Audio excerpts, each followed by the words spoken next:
Power valve motosikal two stroke. Dalam video ni saya akan beritahu jenis-jenis power valve yang ada pada motosikal two stroke. Adakah boleh kita pasang power valve pada motosikal two stroke yang tak ada power valve? Ikuti video ni.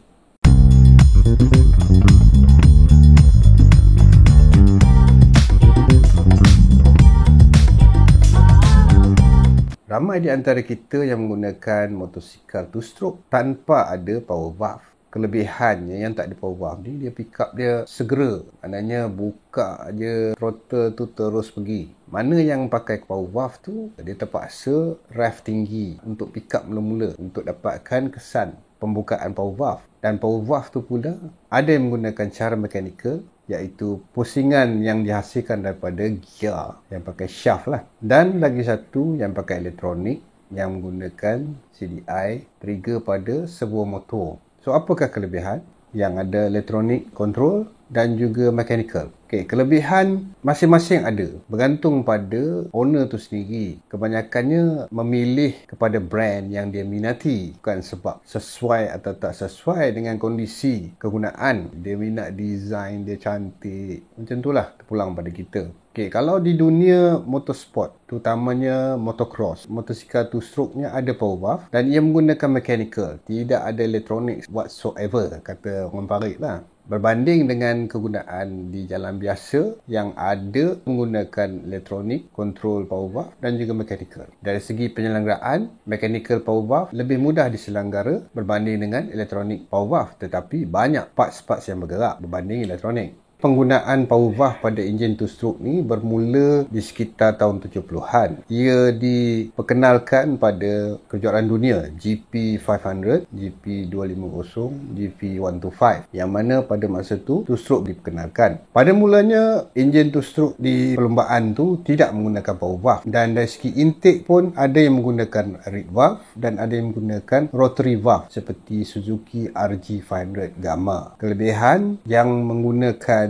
intake rotary valve ialah dia instant power. Cuma ia menggunakan alat-alat mechanical, iaitu menggunakan rotary disc yang buka dan tutup di tepi di bahagian crank tu sebagai intake. Jadi kalau kita tengok motosikal-motosikal lama seperti Suzuki GP 100, 125, TRS 118 dan juga Vespa Classic menggunakan rotary intake valve. Reed valve diperkenalkan dan diadaptasi oleh motosikal jenama Jepun seperti Yamaha, Honda, Kawasaki dan Suzuki. Penggunaan reed valve intake lebih berkesan kerana ia meminimalkan dengan drastic moving part seperti yang digunakan pada rotary intake valve. Okey, kita balik kepada power valve. Motosikal two stroke pada era 70-an yang berlumba pada GP 500 dikuasai oleh jenama Suzuki pada masa itu. Ini disebabkan Suzuki menggunakan teknologi daripada Jerman Timur, menggunakan exhaust chamber yang mana ia mendahului pada zaman tu. Yang kita nampak sekarang ni, yang selalu jual yang exhaust racing tu, itulah asalnya teknologi yang digunakan daripada MZ Motorrad. Yang mana ada satu kejadian yang sangat di luar dugaan pada masa tu. Pada tahun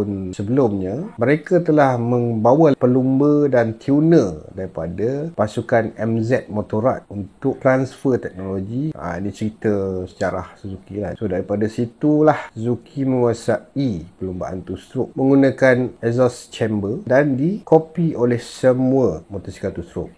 Yamaha 500cc pada masa tu dia bawah sikit powernya daripada Suzuki, kerana yang paling superior pada masa tu Suzuki yang menggunakan rotary intake valve. Sehinggalah Yamaha memperkenalkan teknologi baru, iaitu menggunakan power valve. Power valve yang digunakan oleh Yamaha hanyalah seperti gelongsuran, simple saja. Okay, apa kelebihan power valve yang ada pada Yamaha ni? Jadi cara ni ialah ia membesarkan lubang exhaust melebihi daripada kebiasaan dengan bantuan power valve. Power valve ni adalah untuk membebaskan lebih banyak asap, sebabnya scavenging port dan juga intake port, side port dan sebagainya banyak, tetapi untuk melepaskannya agak terhad. So dia macam pressure tu build up dalam tu, dan banyak kes yang melibatkan enjin tusuk pada masa tu jam sebab pressure dia kuat. So dengan adanya penggunaan power valve oleh Yamaha, maka ia dapat release segala-galanya pressure tu melalui power valve. Power valve ni dia ada power bandnya, ada certain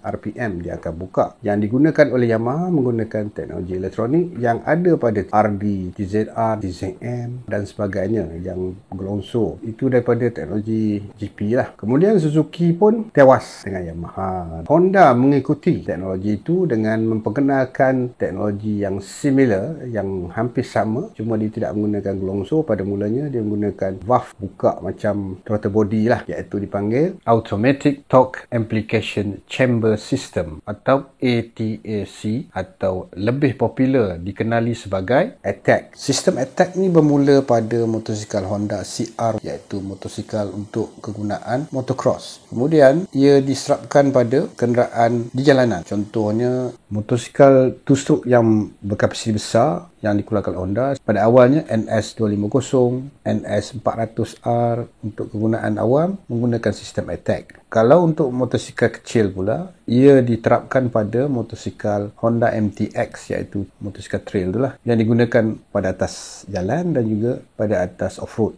Di Malaysia ada beberapa jenis model yang menggunakan sistem ATAC ni yang version lama, iaitu Honda MBX 125, Honda MVX 250 dan juga NS250 tahun 80-an, masa zaman saya sekolah dulu lah ada. Dan yang paling popular adalah Honda Raider HSX 135, yang mana ia juga adalah pesaing kepada motosikal 135 yang lain yang dikeluarkan oleh Yamaha, iaitu RXZ. Sistem ATAC ni ada dua version. Version yang pertama sekali dia buat pada di luar, ada yang diletakkan pada tepi, di bawah dan juga di atas. Ia lebih berupa kepada chamber extra, yang mana apabila butterfly di trigger oleh mechanical rod, itu akan terbuka dan asap yang keluar daripada exhaust engine tu dia akan masuk dalam chamber yang kecil tu. Maknanya dia tak terus lah, dia ada macam tapisan. Ini untuk speed yang rendah. So apabila RPM naik kepada 6000, ia akan memutarkan rod mechanical tu dan ia menolaknya, dia menutup butterfly valve tu, asap daripada exhaust tu akan keluar lebih laju dan itu yang menyebabkan terasa macam power tu datang, tapi sebenarnya ia hanya bypass ataupun dia lebih kurang macam intake yang ada pada kereta lah. Jikalau Mazda ada menggunakan VRIS dan juga VICS. Kalau Toyota dia menggunakan variable intake system. Cara ni ia menggunakan dua chamber, satu chamber untuk low RPM dan satu lagi dia buka untuk menggunakan high RPM. So dua-dua power tu terasa lah. Begitu juga dengan ATAC, sistemnya lebih kurang macam ni. Walau bagaimanapun Honda tidak meneruskan sistem ni, nampak terbonjol keluar kalau yang bukan Honda Raider lah, yang proper lah, macam motosikal NS 400R semua tu lah. Honda menggantikan dengan mechanical dan juga electronic control power valve sama ada yang digunakan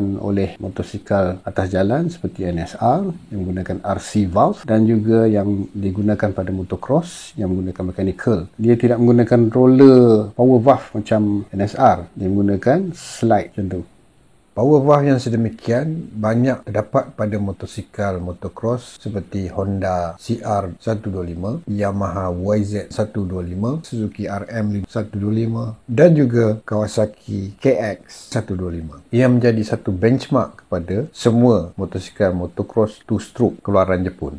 Motosikal jenis lain yang juga menggunakan power valve selain daripada motosikal jenama Jepun adalah daripada KTM, Husqvarna dan juga Gas-Gas. Ia menggunakan mechanical power valve juga, menggunakan sistem EFI untuk motosikal two-stroke mereka. Ketiga-tiga jenama motosikal ni adalah induk yang sama, iaitu KTM. Okey, ada satu lagi jenis power valve yang kurang popular tetapi banyak digunakan di negara Amerika Utara dan juga di Eropah. Jenama Rotex mengeluarkan power valve dia sendiri yang dipanggil Rotex Adjustable Variable Exhaust Valve atau RAVE valve, RAVE valve. Power valve jenis yang dikeluarkan oleh Rotex ini lebih mudah untuk diselenggarakan. Fungsi dia sama, cuma dia tidak menggunakan bantuan mechanical engine tetapi menggunakan pneumatic spring-loaded power valve. Cara ini amat berkesan pada perlumbaan go-kart, jet ski dan juga snowmobile keluaran Rotex Bombardier. Sistem RAVE valve ni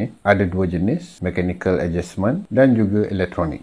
Yamaha ada juga menggunakan sistem power valve pada enjin 4-stroke-nya seperti di motosikal yang terkininya. Sistem ni yang dipanggil EXUP. EXUP pada Yamaha bermaksud Exhaust Ultimate Power Valve. Sistem ni sama fungsinya macam attack, cuma dia pakai kabel dan juga servo. Servo yang digunakan itu sama fungsinya seperti servo power valve yang ada pada motosikal Yamaha yang menggunakan YPVS. Servo itu akan membuka EXUP itu seperti mana membuka YPVS pada RPM 5,000 ke atas. Biasanya 5,500 ke 6,000 lah.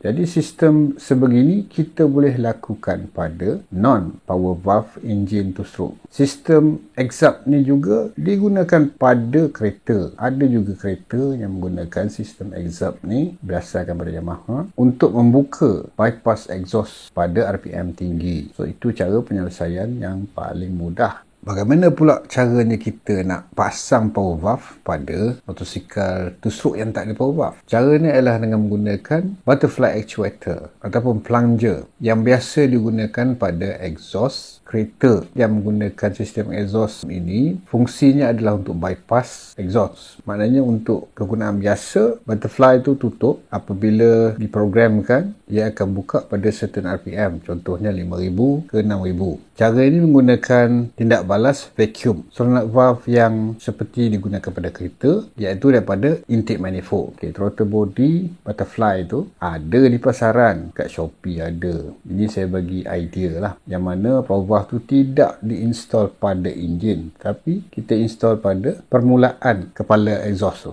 Bolehkah benda ini dilakukan pada 2-stroke enjin motosikal? Sistem tambahan power valve yang kita nak pasang pada non-power valve 2-stroke enjin bersamaan dengan cara yang digunakan oleh Attack. Bukan Attack yang pada Honda Raider. Itu Attack biasa sangat. Tak rasa sangat dia punya gain. Kita gunakan Attack seperti motosikal MTX. Sistem dia lebih kurang macam tu lah. Jika korang ada idea lain untuk pasang power valve pada motosikal non-power valve, boleh tinggalkan komen. Lagi banyak idea, lagi bagus kan? Bagaimana caranya? Kita boleh discuss dalam Instagram saya.